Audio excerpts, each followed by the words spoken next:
మీరు చేసే పోరాటం అవ్వచ్చు, రామరాజ్య స్థాపన పేరుతో మీరేదైతే ఒక ఎజెండా ఉంటది కదా! ఇదంతా హైందవ సమాజం కోసమే చేస్తున్నారా? హైందూ సమాజం అని కాదండి. లేకపోతే మనుషులందరి కోసం కాదు, చేస్తున్నారా? హైందూ సమాజం అని కాదండి. హ్మ్. ఎవరు ధర్మాన్ని ఆచరిస్తున్నారు, హ్మ్. ఎవరు ధర్మం వైపు ఉన్నారు, హ్మ్. ఎవరు తప్పు చేయలేదు వారు రక్షించబడాలి, తప్పు చేసిన వాడు శిక్షించబడాలి. హ్మ్. ఈ యొక్క గోల్, ఈ లక్ష్యంతో పనిచేస్తున్నాం. మరి ఇప్పుడు మీరు మీ మీద పెట్టిన కంప్లైంట్ అంతా హిందువే కదా ఆయన కూడా. మరి దేనికి హిందువుల కోసం అంత పోరాటం చేయటం మీరు? అసలు హిందువు, ఆ. బ్రాహ్మణుడు ఈ పదాలు మనం వాడుతున్నాం కదండి. హ్మ్. అసలు హిందూ అంటే ఎక్కడ మనకి భాగవత రామాయణ ఇక్కడ ఏ గీతలో గ్రంథాల్లో రాసిలేదు. నేను వినలేదు. రాసిలేదు. ఇక రెండోది బ్రాహ్మణుడు అన్న, హ్మ్. ఆయనది వైష్ణవ మతం, నాది వైష్ణవ మతం అనుకుందామన్నా. అయితే వైష్ణవ మతం అంటే నోటుతో ఒకటి చెప్పి ఇంకో పని చేయటం కాదండి. భగవద్గీత 18వ అధ్యాయం 42వ శ్లోకం ఆయన ఏమి చెయ్యకూడదో ఏం చెయ్యాలో ఆయన నిర్దేశించబడిందండి. ఆయన నిన్న మొన్న ఎక్కడో మాట్లాడుతూ, సీత నేను అవసరమైతే లక్ష్మణుని వదిలేస్తా, అవసరమైతే నిన్ను వదిలిపెడతా, కానీ బ్రాహ్మణుడి మీద దాడి చేసిన వాడిని వదిలిపెట్టను అన్నాడు రాముడు అంటున్నాడు. అసలు బ్రాహ్మణుడు అంటే ఏమిటి? Bhagavad Gita categorically denoted. Bhagavad Gita denoted categorically. శమో ధమ తప శౌచం క్షాంతిర్జావమేవచ జ్ఞాన విజ్ఞానం ఆస్తిక్యం బ్రహ్మకర్మ స్వభావజం. ఈ లక్షణాలు ఏమీ లేకపోతే అతను బ్రాహ్మణుడే కాదు. ఈ లక్షణాలన్నీ మీకుంటే మీరు బ్రాహ్మణులే అని చెబుతుందండి భగవద్గీత. మరి ఆయన ఏమో అక్కడ గోశాల దగ్గర చికెను మటన్ వండుకు తింటున్నారని, ఆయన అమ్మాయిల కోసం ఒక రూమ్ ఏర్పాటు చేసుకున్నారని, ఆయన అక్కడ మద్యం సేవిస్తాడని, వారి నాన్నగారి దగ్గర 1.5 సంవత్సరాలు పని చేసిన వ్యక్తులు చెప్తున్నారు ఇప్పుడు బయటకు వచ్చి. నా మాటలు పక్కన పెట్టండి, అక్కడ ఆ ఊర్లో ఉండే వాళ్ళు కూడా మాటలు చెప్తున్నారు ఇప్పుడు. ఒకవేళ మీకు ఏమైనా చిత్తశుద్ధి ఉందని నేను భావిస్తున్నా మీ మాట తీరునవి బట్టి, మీరు కెమెరా వేసుకొని ఒక 10-20 మందిని అడిగి చూడండి. మీరు ఇప్పుడు వారింట్లో ఎవరైతే పని చేసి మానేసి ఉన్నారో అక్కడ ఊర్లో చెప్తాను అనేది ఉంటే 100% వెళ్తాను నేను, అందులో డౌటే లేదు. అంటే అందరూ వెంటనే చెప్పేయకపోవచ్చు, కెమెరా ముందే చెప్పకపోవచ్చు, ఈ కెమెరా ముందు చూపించే అవసరం లేకపోతే కనీసం మీరైనా తెలుసుకుంటారు కదా. తెలుసుకుంటారు. ఎస్ నేను వెళ్ళా వాళ్ళు ఎలా చెప్పారని అంటే చెప్పినంత మాత్రం నిజం అయిపోతుందా? దానికి సాక్ష్యం ఉండక్కర్లేదా? కావండి, ఈ రోజైనా ఎన్నో ఇన్వెస్టిగేషన్ ఏజెన్సీస్ ఉన్నాయండి. మనకు 100 మాటలు ఎందుకండి? నేను అబద్ధం చెప్తున్నానా, ఆయన అబద్ధం చెప్తున్నారా? జస్ట్ నేను సిద్ధం, లై డిటెక్టర్ లేకపోతే నార్కో అనాలిసిస్ టెస్ట్ ఏదైనా పెట్టండి. మీలాంటి వాళ్ళే ఓ 10 మంది కలిసి అది ఏర్పాటు చేయండి. ఇప్పుడు నేను అబద్ధం చెప్తున్నానా, ఆయన అబద్ధం చెప్తున్నా తెలిసిపోతుంది కదా. 18వ అధ్యాయం 42వ శ్లోకం ప్రకారంగా ఆయన నడుచుకున్నాడా నడుచుకోలేదు ఆయన తెలిసిపోతుంది కదా. మేము వెళ్ళే సమయానికి ఆయన విహిత కర్మల్లో ఉన్నాడా నిషిద్ధ కర్మల్లో ఉన్నాడా తెలిసిపోతుంది కదా. గీత ఎన్నిసార్లు చదువుకుంటారండి మీరు? పెద్దగా చదవలేదు కానీ చెప్తుంటే విన్నాను, మీలాంటి వారు చెప్తుంటే విన్నానండి. అంటే ఈ శ్లోకాలు ఇవన్నీ చెప్తున్నారు కదా. అంటే ధనంజయ గోత్ర క్షత్రియులు భగవద్గీత బోధిస్తే విన్నానండి. ఇంకా ఎవరండి, శ్మశానాల్లో ఉండే శమన వైరనికి పెద్ద అయిన స్వరాంధ్రం స్వరార్ణం బోధిస్తే విన్నా. వామన పాలగోత్రులు భాగవత రామాయణ గీతాది శృతి శాస్త్ర పురాణపు మర్మములను బోధిస్తే విన్నాను.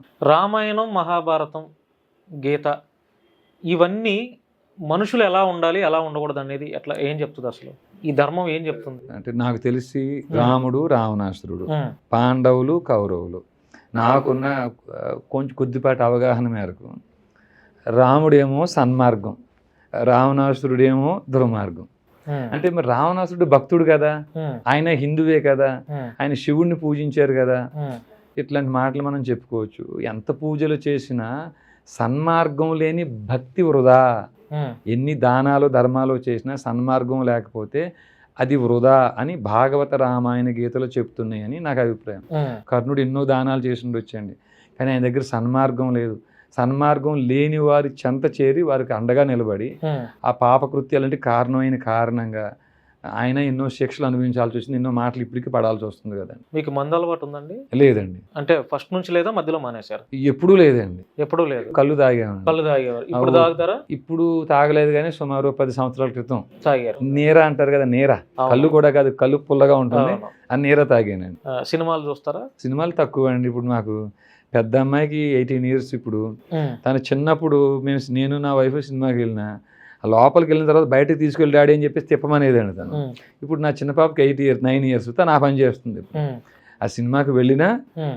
సగం సినిమా చూస్తామేమో అంతే అండి. మీకులాగా మీ భార్య ఆమె పాపం బలవంతురాలు అని చెప్పి మీరే చెప్తున్నారు. అంటే మిమ్మల్ని చూసి స్ట్రాంగ్గా ఉండాలని బహుశా ఆవిడ కూడా నేర్చుకుందేమో.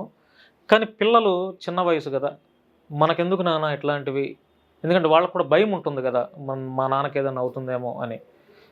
బయటకు వచ్చిన తర్వాత, జైలు నుంచి బయటకు వచ్చిన తర్వాత మీ పిల్లలు మీతో ఏం మాట్లాడారు?